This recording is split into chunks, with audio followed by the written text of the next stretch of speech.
우리 주님께서 십자가의 고난을 당하셨습니다. 운명하신 거죠. 공회원 중에 의로운 자 한 사람이 있었습니다. 아리마대 요셉이 예수님의 시신을 가져다가 한 번도 쓰지 않았던 자기의 무덤에 가서 모셨습니다. 그리고 돌로 굳게 무덤 입구를 막아 놓았습니다. 이때 십자가상에 같이 바라보고 있었던 먼 발치에서 바라보고 있었던 갈릴리에서 따라온 여인들은 집으로 돌아가서 향품과 향유를 준비했습니다. 향품과 향유를 왜 준비했을까? 그것은 죽음에 대한 마지막 절차, 시신의 시체에 바르기 위함이었습니다.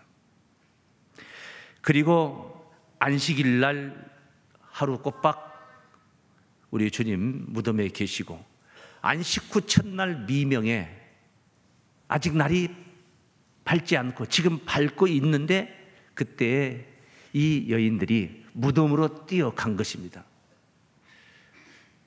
대단합니다. 그 열심 참 대단하지 않습니까?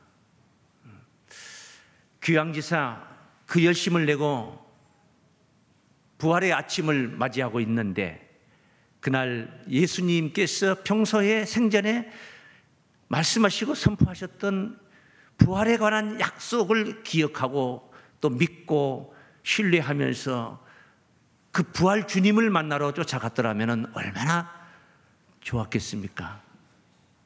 그런데 안타깝게도 이 여인들은 부활 주님을 만나러 간 게 아닙니다. 앞서 말씀드린 대로 예수님 돌아가시던 날 밤에 준비했던 향품과 향유를 들고 예수님이 안치된 그 무덤에 들어가서 향품과 향유를 시신의 시체에 바르려고 뛰어간 것입니다. 오늘날 우리 대한민국의 그 장례 문화라면은 그런 무덤 속에는 들어갈 수가 없어요. 그런데 팔레스틴 이스라엘의 무덤은 굴로 되어 있습니다. 굴. 그래서 마치 굴로 되어 있기 때문에 거기에 시신을 그냥 가져다 넣어놓고 돌로 그냥 막아 놓는 거죠. 그래서 돌을 옮기면 무덤 속에 들어가 볼 수가 있습니다. 실제 제가 예루살렘에서 그 무덤에 들어가 본 적이 있었습니다.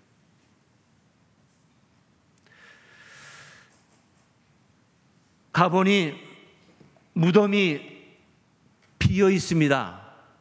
시신이 없어졌습니다. 이 뭐가 생각이 나야 되겠습니까? 예수께서 갈릴리에서 그렇게 강렬하게 선포하셨던 내가 죄인의 손에 저 제사장들과 장로들과 바리새인 저 서기관들 저들에게 잡혀서 내가 예루살렘에 가면 저들에게 잡혀서 죽임을 당하는데 십자가에 못 박혀 죽는데 그러나 제3일에 내가 다시 살아나리라. 이렇게 약속했던 그 말씀이 생각이 나야 되지 않겠습니까? 빈 무덤을 보면서 그렇다. 주님 살아나셨다. 안 계시지 않느냐. 이렇게 진행이 되었어야 되는 거예요. 그런데 주님께서 참 서운하시게 그들은 그렇지를 않았습니다. 그렇지를 못했습니다. 시신이 없는 걸 보고 근심했습니다. 예수님이 부활하셨을까 봐 근심했겠습니까?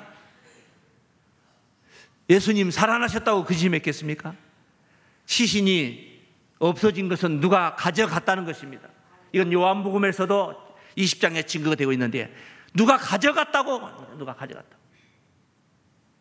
우리 주님의 시신을 누가 가져갔냐 이겁니다. 근심을 하고 거기에 향품과 향유를 발라야 되는데 주님의 시신이 없어졌어요. 그래서 근심을 하고 있는 거예요. 빈 무덤을 보면서 기쁨과 환희로 감격해야 할 그 순간에 그 반대 근심이 쌓여가고 있는 거예요. 환호했어야 할 그 순간에 근심하고 눈물을 흘리고 있습니다.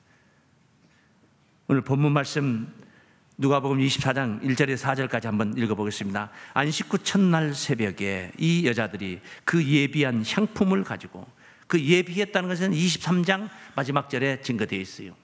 준비했어요. 무덤에 가서 돌이 무덤에서 굴려 옮긴 것을 보고 들어가니 주 예수의 시체가 배지 아니하더라. 이를 인하여 근심할 때에, 시신이 없어서 근심하고 있는 거죠. 문득 찬란한 옷을 입은 두 사람이 곁에 섰는지라. 근심하고 있을 때 맞춰서 찬란한 옷을 입은 두 사람이 옆에 서 있습니다.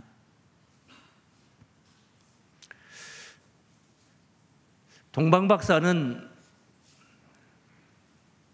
아기 예수 탄생을 기뻐하며 보배합을 열었습니다. 황금과 유향과 모략을 선물로 드렸습니다. 이 여인들이 향품과 향유를 예수님 부활을 축하드린다면서 선물로 드리려고 가져간 게 아니었던 것, 정반대의 길을 가고 있었음을 볼 수가 있습니다. 그리고 근심하고 있는 거죠. 없습니까? 그러면 제자들의 신앙은 어땠을까? 제자들의 신앙은 어땠을까? 생각이 미치지 못하면, 생각이 거기에 도달하지 못하면 있어도 안 보이는 겁니다. 그래서 안중에 없다는 말이 있는 거예요. 나는 안중에도 없냐? 그렇게 말합니다. 그런 말을 합니다. 딴 생각하고 다른 사람을 보고 있기 때문에 코앞에 나타난 사람을 보고도 생각이 미치지 못하면 안 보이는 거예요. 안 보여요. 예수님께서 부활 약속했던 그 장면 한번 잠깐 봅니다. 마태복음 16장 21절이죠. 가이사랴 빌립보 지방에서 있었던 이야기입니다.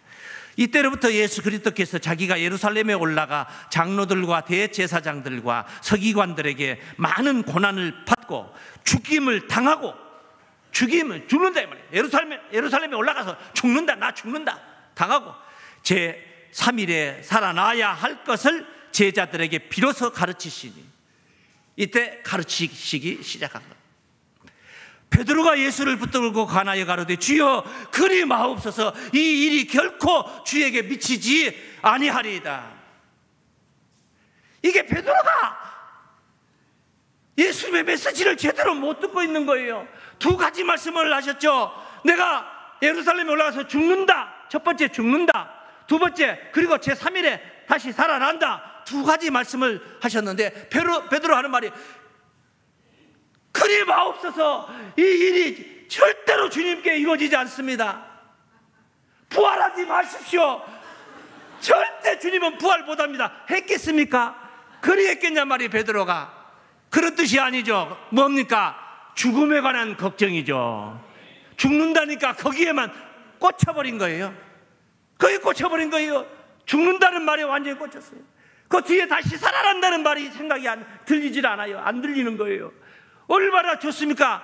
그냥 안 죽고 계속 살아있는 것보다 한번 죽어가지고 다시 살아나는 것이 얼마나 드라마틱하고, 그가 메시아라는 것을, 그는 영원한 생명이고 부활이라는 것을 입증시키는 얼마나 대단한 사건입니까? 그런데 베드로는 그 뒷말 부활에 관한 이야기는 듣지를 못하고 있습니다. 앞에 십자가 고난만 듣고 있다는 겁니다. 그 뒤에 말씀입니다. 그 뒤에 17장 22절 말씀입니다. 갈릴리에 모일 때 예수께서 제자들에게 이르시되 인자가 장차 사람들의 손에 넘기워 죽임을 당하고, 죽는다는 거죠. 제3일에 살아나리라 하시니 제자들이 심히 뭐하더라? 근심하더라. 살아난다는 걸 근심했겠습니까? 죽는다는 걸 근심하고 있는 거죠. 그리 말이 안 들리는 겁니다. 부활은 안 믿는 거예요. 부활은 생각도 못하고 있는 거예요. 거기에 차원이 미치지 못하고 있는 거예요. 안 믿으니 안 보이는 겁니다.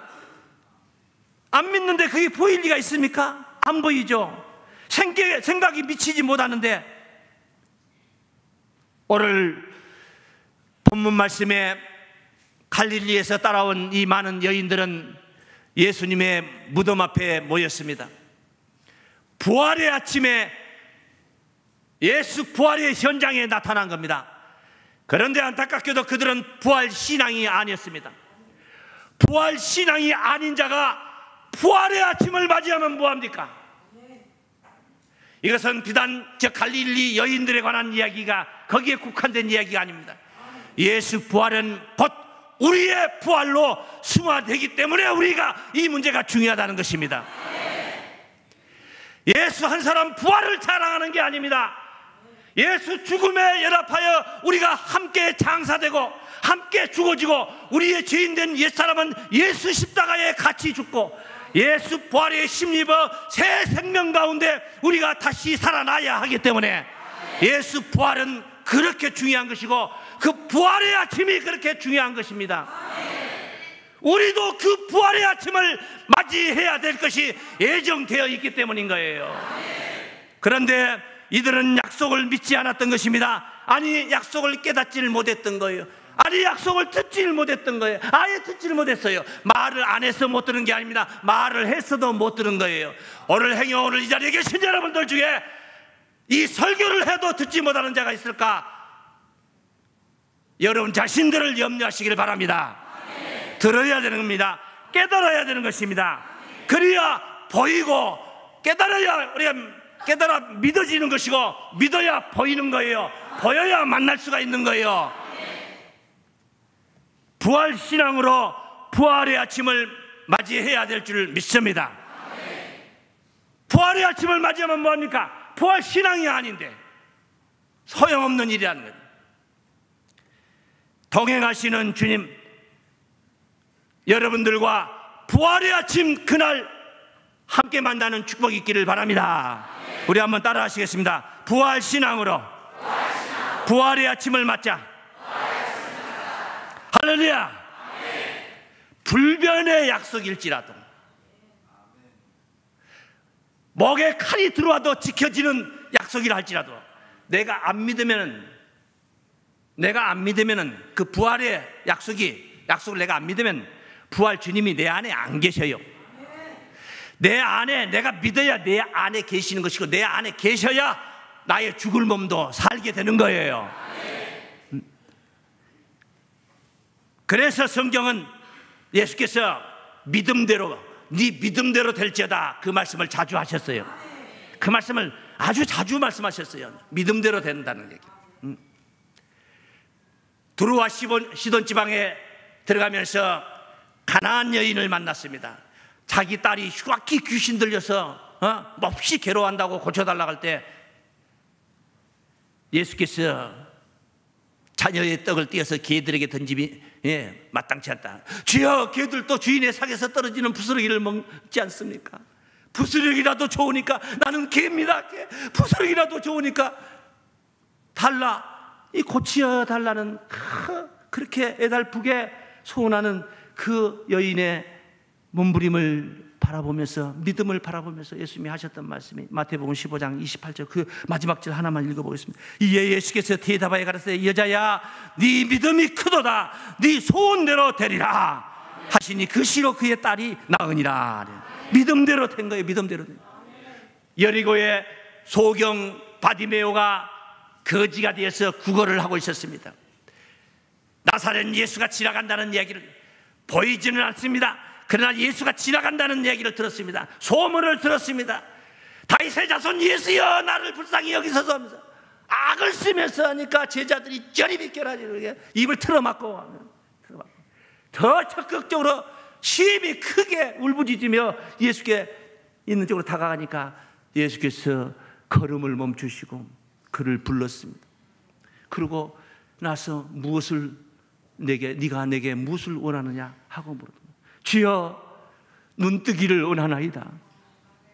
소경 바디메오가 눈뜨기를 원하나이다. 마가복음 10장 52절 그 마지막 절만 한번 보겠습니다. 예수께서 이르시되 가라 네 믿음이 너를 구원하였느니라 하시니 저가 곧 보게 되어 예수를 길에서 쫓으니라. 네 믿음이 구원한 거예요. 믿음이 중요한 거예요. 12해 동안 혈유병을 앓았던 여인은 나을 길이 없었습니다. 별의별 의사들을 쫓아가서 검진을 하고 치료를 받고 돈을 쓰고 돈만 다 탕진하고 가산을 다 탕진했습니다. 방법이 없었습니다. 그런데 예수가 지나갑니다. 수많은 인파의 속에 예수가 지나갑니다. 그 여인이 뚫고 들어가서 예수님의 옷자락을 만진 겁니다. 이는 그의 옷자락만 만져도 내 병이 나을 것이다 하는 믿음을 가지고 만졌던 거예요. 믿음을 가지고 만든 거예요. 만진 거예요. 만지는 순간 병이 나아버린 겁니다. 믿음을 가지고 만지니까 만지는 순간 예수께서 자기의 능력이 싹 빠져나가는 것을 느끼면서 누가 나를 만졌느냐 하고 물어보니까 제자들이 황당한 거죠. 이렇게 많은 사람들이 옹이하는데 요리 밀치고 저리 밀치고 저리 밀치고 이거 뭐 만지고 싶어서 만집니까? 그냥 저절로 만져지는 것이고 다 다는 거죠. 그런데 이 판국에 누가 나를 만졌냐고 하면은 제자들 입장에서는 아니라 내게서 능력이 나갔느니라. 주님은 그리 말씀하시는 거예요. 그 마지막 절 하나만 보겠습니다. 5장 마가복음 5장 34절 말씀. 예수께서 가라사대 따라 네 믿음이 너를 구원하였으니 평안히 가라. 네 병에서 놓여 건강을 지어다. 할렐루야. 믿어야 내 안에 계시는 거예요. 계셔야 나를 살릴 수가 있는 거예요. 오늘 여기 목청을 돋우고 있는 목자는 여러분을 대신 믿어줄 수가 없는 거예요. 그냥 잘 믿게 가르치는 거예요. 제 믿음이 여러분을 구원하는 건 아니에요. 잘 듣고 깨달아서 이게 바른 말씀이구나, 이게 올바른 말씀이구나 하고 믿어야지 그 올바른 말씀이 여러분 안에서 역사하시는 거예요. 할렐루야. 그래서 잘 가르치려고 노력을 하는 건 부활하신 우리 주님 우리와 동행을 하십니다. 어떻게 동행해요? 두 번째, 내가 산자가 되어야 동행하는 거예요. 죽은 자, 무덤 속에 있는 죽은 자들 속에 들어가서 우리 주님이 그 안에 통파하고 계시는 게 아니에요. 첫째는 육신이 살아있어야 되는 것이고, 둘째는 육신이 살아있다 해서 산 게 아니에요. 그건 산 게 아니에요. 영이 깨어 있어야 돼요. 응? 깨어 있는 신앙이라 해야 된단 말이에요. 네? 그래서 산자들이 되어서 주님의 부활을 함께 누리시기를 축원합니다. 내가 산자가 되었을 때 주님은 내 안에 오셔서 나와 역사를 하신 거예요. 하늘에 승천하셨다고 한 거예요. 저 공중에 올라가신 게 아니에요. 여러분의 마음 천국을 이루는 여러분의 심령 안에 우리 주님이 와 계시는 거예요. 들어와 계셔서 뭐하러? 일하려고 오신 거예요. 누구를 통해서? 나를 통해서 일하시려고 오신 거예요. 그래서 영으로 역사를 하신 거예요. 두 번째 한번 따라 하십니다. 산자들로 주님의 부활을 누리자. 오늘 이 여인들에게 곁에 있는 두 사람이 이 메시지를 전했습니다. 어찌하여 산자를 죽은 자 가운데서 찾느냐? 핀자를 주고 있습니다. 누가복음 오늘 본문 24장 5절부터 7절까지 읽어보겠습니다. 여자들이 두려워 얼굴을 땅에 대니 두 사람이 이르되 어찌하여 산자를 죽은 자 가운데서 찾느냐? 여기 계시지 않고 살아나셨느니라. 갈릴리에 계실 때에 너에게 어떻게 말씀하신 것을 기억하라. 이르시기를 인자가 죄인의 손에 넘기어 십자가에 못 박히고 제3일에 다시 살아나야 하리라 하셨느니라. 주님은 무덤 속에 계시질 않습니다. 부활 주님은 산자들 가운데 계십니다. 무덤이 뭡니까? 무덤. 그 당시로 한번 가보겠습니다. 예수께서 무덤으로 지칭하고 그렇게 정의했던 그 무덤이 뭡니까? 저 산에 있는 잔디 떼장을 뒤집어 씌워놓은 그게 무덤입니까? 마태복음 23장 그 전장에 걸쳐서 바리새인 율법사 서기관들에게 7번 화를 예수님께서 선포를 하셨습니다. 그들에게 7번이나 화를 선포했는데 그 중에 한 번 속에 뭐가 들었냐? 23장 27절 말씀에 저들을 가리켜서 무덤이라고 했습니다.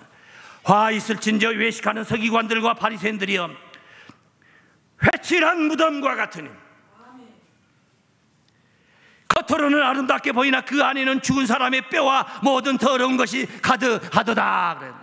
화 있을진저 외식하는 서기관 바리새인들이 회칠한 무덤이란 한국적 무덤은 회칠한 무덤이라는 말이 성립이 안 돼요. 왜?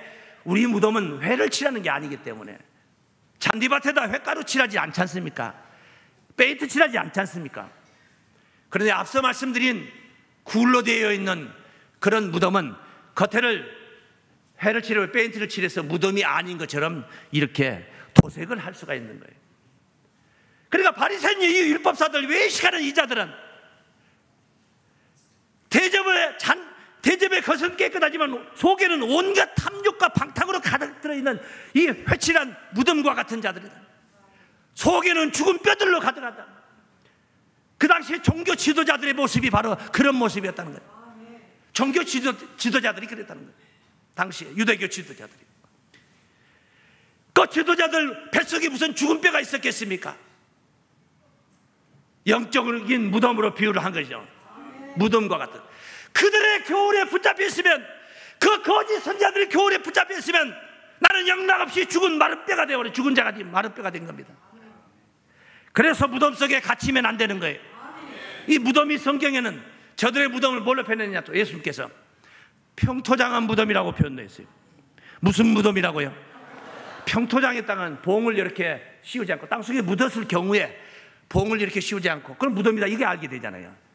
귀향지사 우리가 어디 야유회를 나가서 어디 무덤가에서 식사를 한다, 봄날에 한다면은 무덤 꼭대기에 앉아서 먹기는 좀 그렇잖아요. 껄쩍지근하잖아요.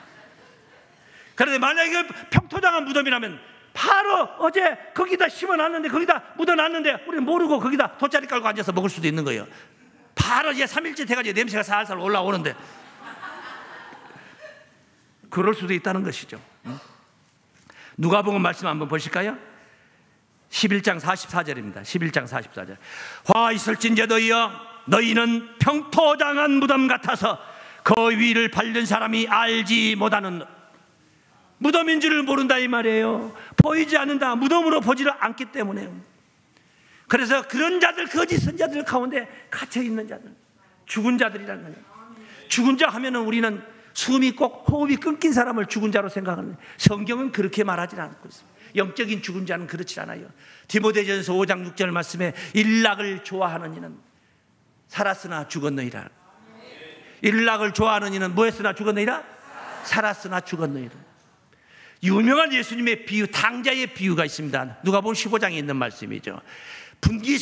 작은 아들이 분깃을 받아가지고 자기 몫을 받아 타국에 가서 허랑방탕하게 다 쓰고 거지가 돼가지고 거기서 돼지 키우는 돈사에서 남의 집살이 하는데 거기서 쥐엄 열매도 먹을 게 없어가지고 이러다 굶어 죽게 생겼다 싶어서 내 아버지 집에는 아버지의 집에 있는 하인들 종들도 먹을 거 가지고 이러지는 않을 것이다 하고, 나는 이제 아들의 자격은 이제 다 끝장 났고 무슨 염치로 내가 아들이라 하겠냐, 가서 아버지 밑에 가서 종놀이사도 해야 되겠다 하고 쫓아오는입니다. 다시 들어옵니다.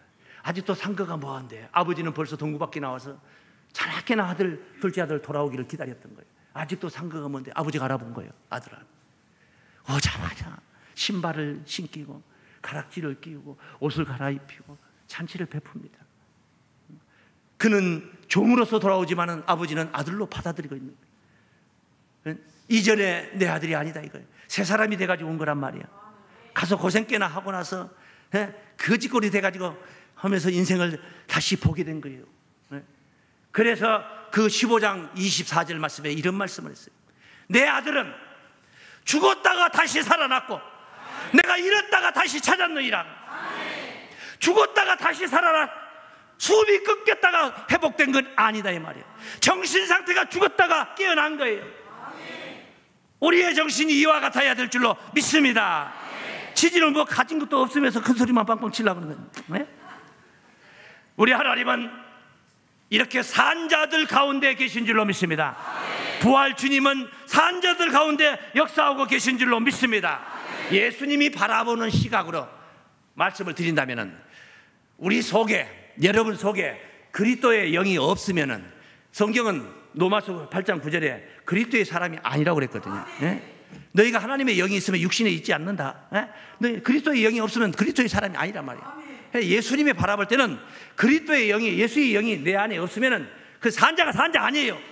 목숨은 살았지만은 영의 세계는 죽었다 이 말이에요. 영의 세계는 산자가 산자가 아니란 말이에요. 그래서 고린도서 3장 17절 말씀에 주는 영이시니. 그렇죠. 영으로 계시니까 내 안에도 계시고 여러분 안에도 계시지. 만약에 육으로만 계시면, 제가 붙잡고 있으면 여러분은 못 만나는 거죠. 그런데 영으로 계시기 때문에 제 안에도 계시고 이 교회도 계시고 저 교회도 계시고 우주 만상 세계상에 어디라도 다 가 계시고. 따르죠. 주는 영이시니 주의 영이 계신 곳엔 자유함이 있느니라.